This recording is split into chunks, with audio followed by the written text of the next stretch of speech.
एखादा छोटासा निर्णय आणि हजारो नागरिकांना दिलासा. सोलापूर जिल्हा परिषदेच्या मुख्य प्रवेशद्वारासमोरील बगीचा आज केवळ हिरवळ नाही तर एका संवेदनशील प्रशासनाचा जिवंत ठसा बनला आहे. सोलापूर जिल्हा परिषदेच्या तत्कालीन मुख्य कार्यकारी अधिकारी मनीषा आव्हाळे यांच्या कार्यकाळाची आजही नागरिकांकडून आदराने आठवण केली जाते. ऑगस्ट 2023 ते ऑगस्ट 2024 या कालावधीत त्यांनी घेतलेल्या निर्णयांमध्ये हा बगीचा विशेष ठरला आहे. पूर्वी हा बगीचा चारही बाजूंनी कंपाऊंडने वेढलेला होता.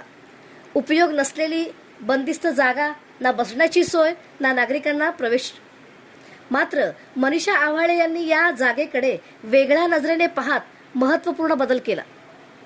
कंपाऊंडचा काही भाग हटवून वाहनतळाची व्यवस्था करण्यात आली आणि उर्वरित जागा नागरिकांसाठी खुली करून सुंदर प्रशस्त बगीचा विकसित करण्यात आला. आम्ही गावावरून येतो, कामासाठी थांबावं लागतं, आधी उन्हात उभं राहायचं, आता इथे बसायला, सावलीत थांबायला मिळतं, खूप दिलासा मिळतो. आज हा बगीचा ग्रामीण भागातून येणाऱ्या नागरिकांसाठी एक राहत केंद्र ठरला आहे.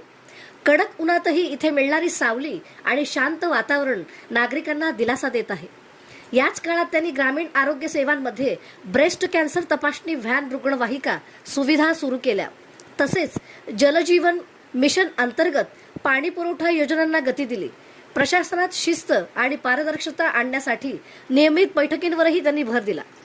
भारत निवडणूक आयोगाच्या नियमानुसार ऑगस्ट 2024 मध्ये त्यांची बदली झाली आणि त्यानंतर पुणे स्मार्ट सिटी डेव्हलपमेंट कंपनीमध्ये CEO म्हणून त्यांनी कार्यभार स्वीकारला.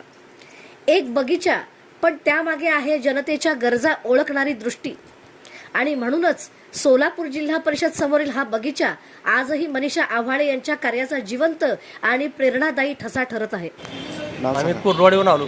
शहाजी किसन शिंदे शिंगेवाडी, पंचायत समितीचे माजी सदस्य. बरं. जिल्हा परिषदला काम असल्यामुळे मी सोलापूरला आलो होतो. मग आता अधिकाऱ्यांची भेट घेतली आणि इथे येऊन बाहेर आपण मस्त हवेशीर बसलो. मस्त समाधान वाटलंय बसल्यामुळे. पूर्वी बसायला व्यवस्थित नव्हती, जागा नव्हती. आताच कार्यालयात उभं राहायचं, कुठेतरी उभं राहायचं, साईडला उभं राहायचं. आता बसायची व्यवस्था झालेली आहे, स्वच्छता आहे, प्रसन्न सुशोभीकरण झालेलं आहे, वातावरण चांगलं शांत वाटलं, समाधान वाटलं इथं बसल्यावर.